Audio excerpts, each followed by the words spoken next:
Coming up on Mountain News this morning, many Kentuckians out of a job are trying to file for unemployment but are having problems. And we share the story of one Kentucky nurse heading to the U.S. epicenter of the COVID-19 outbreak to help ease the burden of an overrun healthcare system. And with many schools closing or postponing graduations due to COVID-19, one Southern Kentucky college is taking the experience online. Dedicated to Eastern and Southern Kentucky, this is WYMT Mountain News This Morning. Good morning, I'm Katie Cook. It is Wednesday, April the 8th, and your time is about 5:32. Let's go ahead and check in with meteorologist Brandon Robinson for a look at your forecast this morning. Brandon, the last couple of days ended up faring pretty nicely, but it looks like it's finally time for those storms to start coming into our area. I think you're right. I think our luck is going to run out tonight, today and tonight. So again, be weather aware today. Make sure you have a way to get alerts later today.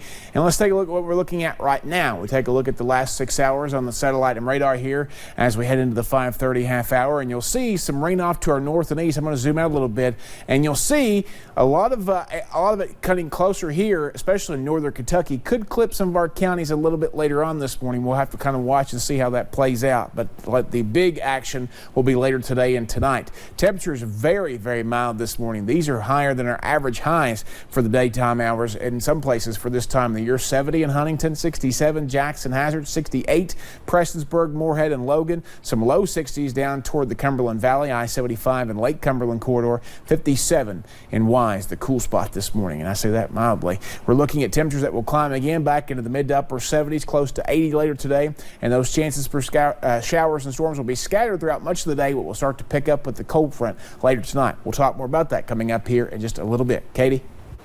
All right, Brandon, thank you. Out of a job for weeks and no money coming in. That's the reality for many people who say they are still waiting for their first unemployment check or deposit.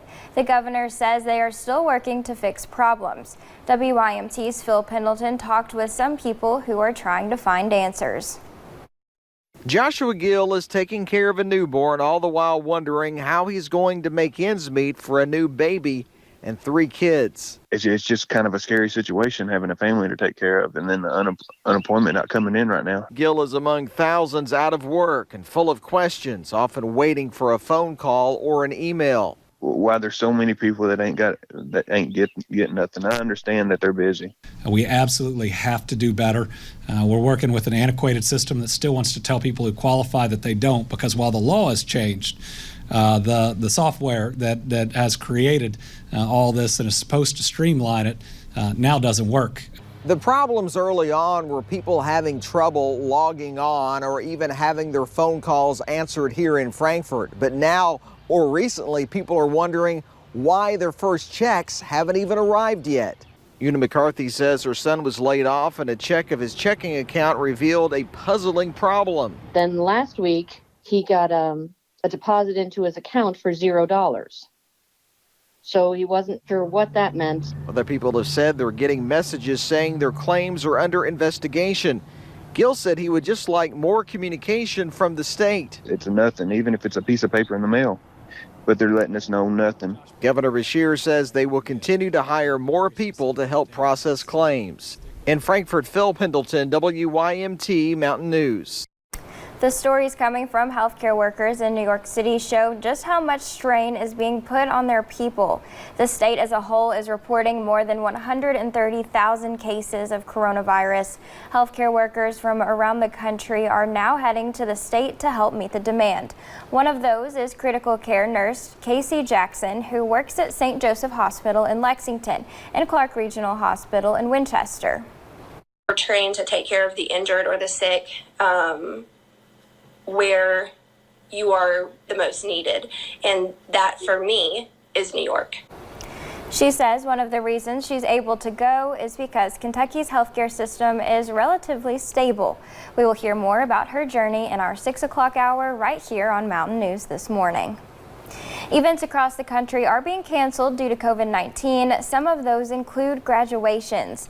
Union College in Barberville decided they still wanted their college seniors to have their special moment, so they decided to do a virtual graduation, still including their traditions and honoring each student. They also hope to hold an in-person ceremony this winter. A day after the NCAA should have crowned a new college basketball national champion, a new bracket for Big Blue Nation was revealed. The stay-at-home NBA 2K tournament announced its participants and a few big-name surprises. WYMT's Tommy Poole has more. The field of 64 set. This is the UK Hoops at Home NBA 2K Tournament Selection Show. On Tuesday night, the University of Kentucky and Gen G held the selection show for the first Hoops at Home NBA 2K tournament. By coming up with these great programs, I think it allows us to keep some normalcy in our lives. Find new ways to engage. The bracket was split into 4 groups of 16. Future students, Big Blue Nation, alumni portion of the bracket. Time for the reveal of the student quarter. The tournament drew 400% more registrations than the goal during the selection show, similar to the one that you would see ahead of the NCAA National Championship men's basketball tournament each year. We learned who would be competing. That's Emmanuel Quickly, Alexander Payne, and Dante Allen, 3 players from the men's basketball team. Those 3 current men's team players headlining 5 student athletes competing. Dre Edwards and Chastity Patterson, 2 players from the women's basketball team. On the alumni side, now your boy Kev81, some of you might have figured this out. Former Cat and current NBA forward Kevin Knox from the New York Knicks. That is indeed Kevin Knox. Mixing with fans and future students with the goal to try and further connect Big Blue Nation. In Hazard, Tommy Poole, WYMT Mountain News. You can watch the tournament on Kentucky's Twitch channel, University of KY. The first round tips off on Friday. The NBA draft news is not slowing down for Coach Cal and the Cats. This week we learned Ashton Hagans and Tyrese Maxey will forego the rest of their college careers to enter the NBA draft. But we learned yesterday that it appears Keon Brooks will return for a sophomore season in Lexington. Brooks averaged 4.5 points for the Cats and started 6 games this year. But you might remember he played a huge role in Kentucky's win at Florida to close out the season. Well, Cumberland Falls State Resort Park is still open, but the people running the park want to make sure visitors do not do anything to spread COVID-19.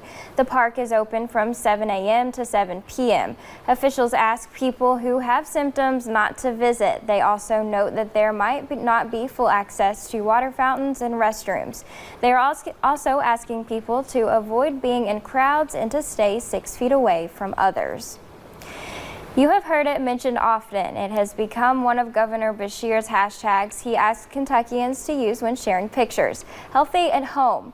While we all work to slow the spread and flatten the curve, WYMT's Will Puckett and Connor James team up to give us some ideas on how to fill our time.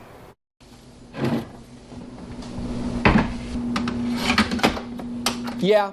You could do this all day. You could spend your full, say, 12 hours of the day watching TV. In 2017, the average American watched just less than 4 hours of TV a day. So let's run through some things that you could do inside your home while you are staying healthy at home.